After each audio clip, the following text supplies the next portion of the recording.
Kisah Sayyidina Ali dan Pendeta Yahudi episode keempat. Pendeta Yahudi yang menanyakan kisah itu bangun lagi dari tempat duduknya sambil berkata, "Apakah nama gunung itu dan apakah nama gua itu?" Imam Ali radhiyallahu anhu menjelaskan, gunung itu bernama Naglus dan nama gua itu ialah Wasit, atau disebut juga dengan nama Khiram. Ali bin Abi Thalib radhiyallahu anhu meneruskan ceritanya. Secara tiba-tiba di depan goa itu tumbuh pepohonan berbuah dan memancur mata air deras sekali. Mereka makan buah-buahan dan minum air yang tersedia di tempat itu. Setelah tiba waktu malam, mereka masuk berlindung di dalam goa. Sedang anjing yang sejak tadi mengikuti mereka berjaga-jaga deprok sambil menjulurkan dua kaki depan untuk menghalang-halangi pintu gua. Kemudian Allah Subhanahu wa Ta'ala memerintahkan malaikat maut supaya mencabut nyawa mereka. Kepada masing-masing orang dari mereka, Allah Subhanahu wa Ta'ala mewakilkan dua malaikat untuk membalik-balik tubuh mereka dari kanan ke kiri. Allah lalu memerintahkan matahari supaya pada saat terbit condong memancarkan sinarnya ke dalam gua dari arah kanan, dan pada saat hampir terbenam supaya sinarnya mulai meninggalkan mereka dari arah kiri. Suatu ketika waktu Raja Diocletianus baru saja selesai berpesta, ia bertanya tentang 6 orang pembantunya. Ia mendapat jawaban bahwa mereka itu melarikan diri. Raja Diocletianus sangat gusar. Bersama 80.000 pasukan berkuda, ia cepat-cepat berangkat menyelusuri jejak 6 orang pembantu yang melarikan diri. Ia naik ke atas bukit, kemudian mendekati gua. Ia melihat 6 orang pembantunya yang melarikan diri itu sedang tidur berbaring di dalam gua. Ia tidak ragu-ragu dan memastikan bahwa 6 orang itu benar-benar sedang tidur. Kepada para pengikutnya ia berkata, "Kalau aku hendak menghukum mereka, tidak akan kujatuhkan hukuman yang lebih berat dari perbuatan mereka yang telah menyiksa diri mereka sendiri di dalam gua. Panggillah tukang-tukang batu supaya mereka segera datang kemari."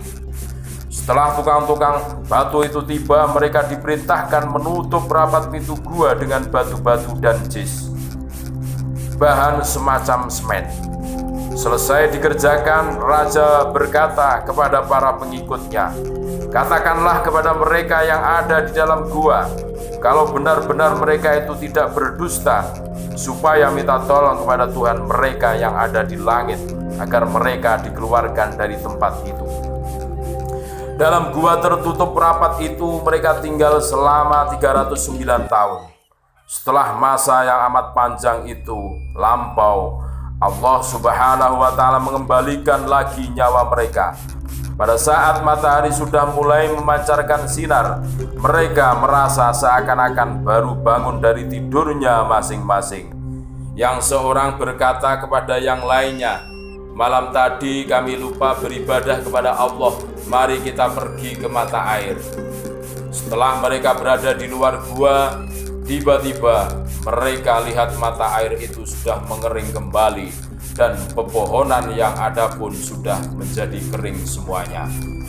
Allah Subhanahu wa Ta'ala membuat mereka mulai merasa lapar. Mereka saling bertanya, "Siapakah di antara kita ini yang sanggup dan bersedia berangkat ke kota membawa uang untuk bisa mendapatkan makanan? Tetapi yang akan pergi ke kota nanti supaya hati-hati benar, jangan sampai membeli makanan yang dimasak dengan lemak babi." Tamliha kemudian berkata, "Hai saudara-saudara, aku sajalah yang berangkat untuk mendapatkan makanan. Tetapi hai pengembala, berikanlah bajumu kepadaku dan ambillah bajuku ini." Setelah Tamliha memakai baju pengembala, ia berangkat menuju ke kota. Sepanjang jalan ia melewati tempat-tempat yang sama sekali belum pernah dikenalnya.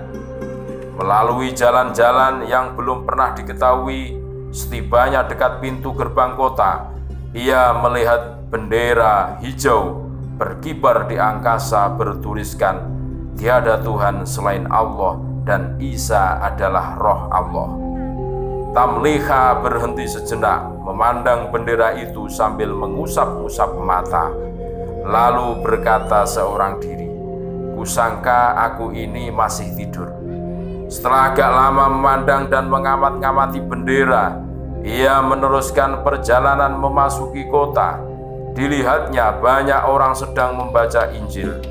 Ia berpapasan dengan orang-orang yang belum pernah dikenal.